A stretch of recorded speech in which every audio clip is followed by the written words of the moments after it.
Hello everyone, আসসালামু আলাইকুম। আজকে আমরা যাচ্ছি বাসায়, মানে ঈদের পর আর কি।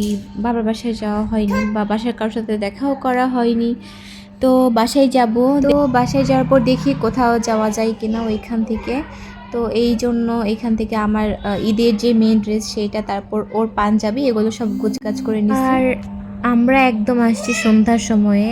আর আসার সময় আমার শাশুড়ি হচ্ছে মাংস রুটি অনেক কিছু করে দিছিল আপু ওদের জন্য, আমাদের বাসার সবার জন্য। তো ওই দিন আসার পর আর তেমন কিছু করা হয়নি, তাই ভিডিও নেওয়া হয়নি। আর এটা হচ্ছে পরের দিন আমরা একটু ঘুরতে যাব ভাবছিলাম, তো এই জন্য সব কিছু রেডি করে নিয়েছিলাম।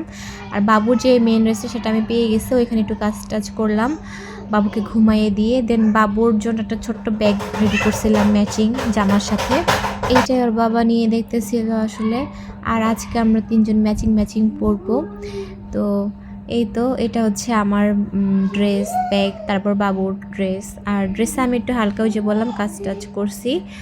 তো এদিকে আমি হাফ রেডি হয়ে গেছি ওই যে বাবু ঘুমায় থাকতেই।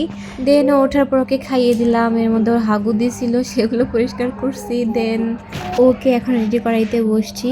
আসলে মা হওয়ার পর সব কিছু বাচ্চা কেন্দ্রিক হয়ে গেছে, বাবু কখন উঠবে, বাবু কখন ঘুমাবে, তার উপর সব কিছু ডিপেন্ড করে। আর মাথায় সবসময় এগুলোই ঘুরে যে বাবুকে কি পরাবো, বাবুকে নতুন কোন ডিজাইনের কি বানাই দিব।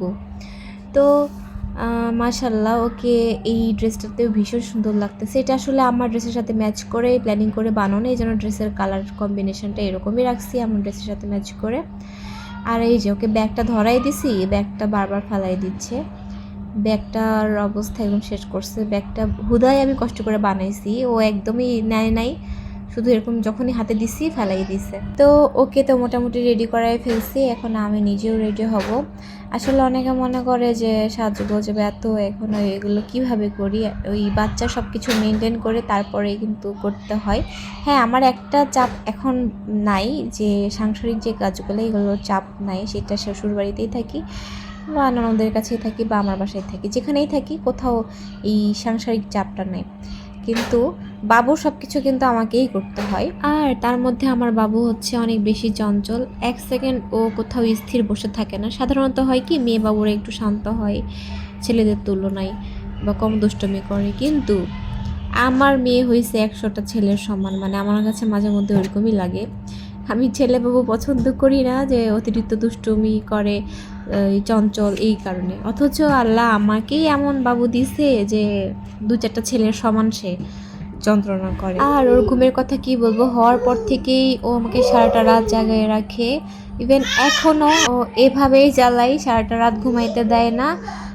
দেখা গেছে আমি ভোর 4টা-5টা বা অনেক সময় এরকমও হয় যে সকাল 6টা-7টার দিকে আমি ঘুমাইতে যাই। আর অনেকে ভাবে বা অনেকের মনে প্রশ্ন যে এত তাড়াতাড়ি ফিট হলাম কিভাবে। তো আমার বাবু এই আমাকে জাগায় রাখে, যেহেতু রাতে ঘুম আমার প্রপার হয় না, দিনেও ওভাবে ঘুমায় না, তো দিনে আমি ওই জন্য রেস্ট নিতেও পারি না ওর জন্য, ওর পিছিয়ে সময় দিতে গিয়ে। আর যেহেতু চঞ্চল বাবু, তো সবসময়কে দেখে রাখতে হয়, তো রেস্ট আমার হয় না ওভাবে বলতে গেলে। তো এই জন্য মূলত আমি এত শুকাই গেছি। আর একটা বিষয় সেটা হচ্ছে মাঝে তো আমি কয়েক মাস কোয়ার্টারে ছিলাম, তো তখন ওই সারা রাত বাবুকে মানে নিয়ে বসে থাকা লাগতো, রেস্ট হতো না, আবার সাংসারিক কাজ তো ছিলই। এখন তো ওটা থেকে মুক্তি পাইলেও পাইছি, কিন্তু তখন তো আমাকে সব কিছু একা হাতে করতে হয়েছে, মূলত তখন থেকে আমি শুকানো শুরু করছি। তো এই হচ্ছে আমার শুকানোর রহস্য। যাই হোক, এইখানে কিন্তু আমরা সবাই মিলে বের হয়ে পড়ছি ঘুরতে যাওয়ার জন্য। আর জুতাটা আমাকে এত জ্বালাচ্ছিল, নাবিল কিন্তু এখানে আমার জুতা ঠিক করে দিচ্ছিল এর জন্য। আর আজকে আমাদের সাথে কে কে ঘুরতে যাচ্ছে আশা করি দেখতেই পাচ্ছেন। তো আমাদের ইচ্ছা ছিল যে আপনাদের ভাইয়ের ভাগনা ভাগ্নি, দেন আমার ভাই বোন, মানে পিচ্চি বাচ্চা যারা আছে ওদেরকে সবাইকে নিয়েই ঘুরতে যাওয়ার জন্য। তো ওর ভাগনা ভাগ্নি যাবে না। আর তাওরাতে রিসেন্ট হচ্ছে অপারেশন করা হয়েছে, ও তো বের হওয়া মানে না বের হয় ওর জন্য ভালো। তো ওকে জোর করিনি, কিন্তু ওর ভাগ্নিকে অনেক জোর করছি, ও আসবে না, ওর নাকি শরীরটা ভালো না। আবার আমার মেজ বোনেরও সমস্যা, মানে সমস্যা বলতে ও ওর আরেক ফ্রেন্ডের সাথে ঘুরতে যাওয়ার প্ল্যান করছে, তো ও আমাদের সাথে আসতে পারে নাই। তো ওই তিনজন তো মিসিং, ওদেরকে মিস করতেছিলাম। আর এদিকে নিসা, নাবিল আর শেহেজা যাচ্ছে আমাদের সাথে। আমরা আসলে কোথায় যাব কিছুই বুঝতে পারতেছিলাম না। আর ওই দিন এত এত গরম ছিল, মাথা আসলে কাজ করতেছিল না যে কই যাই কি করি। তো শেষমেশ একটা লোকেশনে গেছি, সেটা হচ্ছে ওর পছন্দ মতো, ও সেখানে যায় নাই, তো ভাবলাম যে ওখানেই তাহলে আমরা যাই।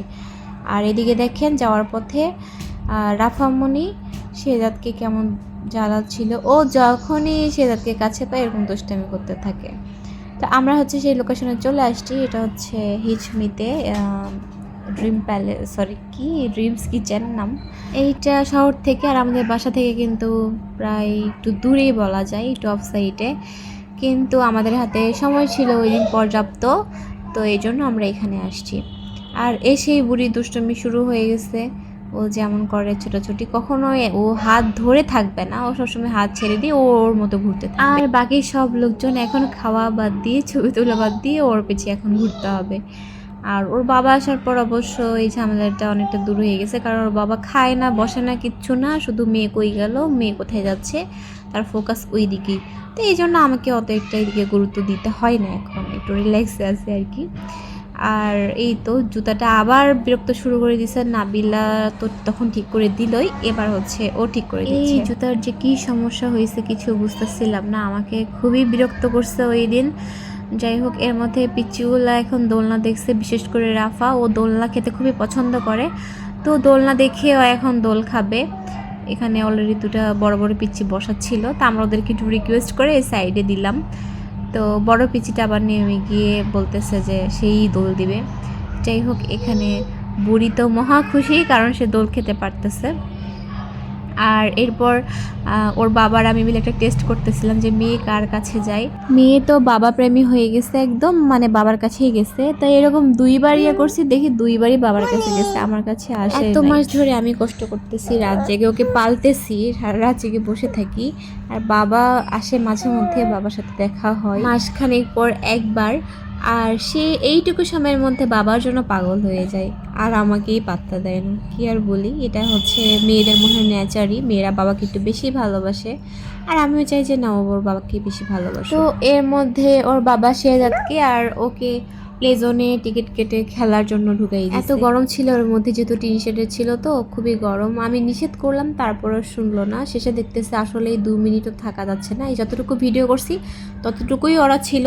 এরপর এত গরম যে ও বের করে নিয়ে চলে আসছে ওদেরকে। তো দেন ওকে বললাম যে আসো, আমরা ম্যাচিং আউটফিট পরছি, একটু সুন্দর কয়েকটা ছবি তুলি। এর মাঝে তো এই বজ্জার জুতা আবার জ্বালাচ্ছিল, তো আবার ওই ঠিক করে দিচ্ছিল। নাবিল টুকুস করে আবার এই ভিডিওটা করে নিছে ওই মোমেন্টে। যাই হোক, ছবি তুলতে তুলতে ওর মাথা হয়ে গেছে গরম, যেহেতু ওই দিন প্রচণ্ড গরম ছিল। তার মধ্যে এটা হচ্ছে ওপেন এরিয়া, একদম ওইরকম পর্যাপ্ত ফ্যান ট্যান এগুলোর ব্যবস্থা ছিল না। তো ও বলতেছে এখানে আর খাওয়া দাওয়া করবো না, অন্য কোথাও খাওয়া দাওয়া করি। আসলে দূরে হওয়াতে আমরা তো এখানে আসতে চাইনি, ওই নিয়ে আসছে এখানে। কিন্তু এসে এখন নিজেই বিরক্ত, আর নিজের উপর রাগ করতেছিল যে কেন যে এই জায়গাতে আসলাম, এত গরম লাগতেছে। তো শেষমেশ আর কি করার, আমরা বললাম যে ঠিক আছে চলো অন্য কোথাও গিয়েই খাই।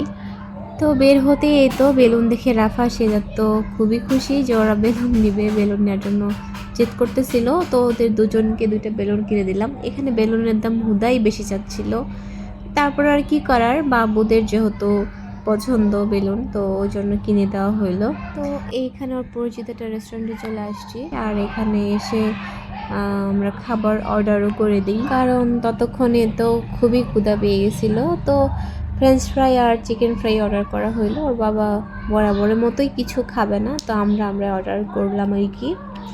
এখানে এসে থাকাতে একটু শান্তি লাগতেছিল। এছাড়া যখন থেকে বের হয়েছি আসলে এত বিরক্ত লাগতেছিল সব কিছু মিলায়ে। যদিও আজকে আমি কমফোর্টেবল একটা ড্রেসই পরছি, অত একটা গরম লাগার কথা না, কিন্তু তবুও আর কি, গরম যেহেতু পড়ছে, গরম তো লাগবেই, না লাগলেও লাগবে। আর এর মধ্যে খাবারও আমাদের চলে আসছে। তো ফ্রেঞ্চ ফ্রাইটা ভালো লাগে এখানকার আমার, তো ফ্রেঞ্চ ফ্রাইটা ভালোই লাগছিল, কিন্তু মনে হচ্ছিল একটু বেশি ভাজা হয়ে গেছে, আদারওয়াইজ এমনিতেই মজাই ছিল। কিন্তু চিকেন ফ্রাইটা আমার কাছে বেশি একটা ভালো লাগে না, এর চেয়ে আমি বাসায় বানাই, ওইটাই আমার কাছে ভালো লাগে। আমাদের আসলে ইচ্ছা ছিল যেখানে গেছিলাম, তো ওইখানে একটু খাওয়া দাওয়া করে দেরি করে সন্ধ্যার দিকে আসবো, কিন্তু এত গরম ছিল, সব প্ল্যান ভেস্তে গেল। এখানে খাওয়া দাওয়া করে আমরা আর বেশি দেরি করব না। আর এর মধ্যে খাইতে বসে বুড়ি খুবই জ্বালাচ্ছিল, এই টেবিলে একবার ওই টেবিলে একবার, সবার কাছে গিয়ে গিয়ে বিরক্ত করতেছিল। তো ওর জন্য আসলে আরও বেশি তাড়াহুড়া করতেছিলাম যে বাবু এত জ্বালাচ্ছে, এই তার মধ্যে তো গরম তো ছিল, ওরও ভীষণ গরম লাগতেছিল ড্রেস পরে। এই অবস্থায় আসলে বাসায় যাইতে পারলেই শান্তি। তো যাই হোক আমরা বের হয়ে পড়ছি বাসায় যাওয়ার জন্য। আর আজকের ব্লগটা এতটুকুই। কেমন লাগলো আপনারা কমেন্ট করে জানাবেন। সবাই ভালো থাকবেন। আল্লাহ হাফেজ।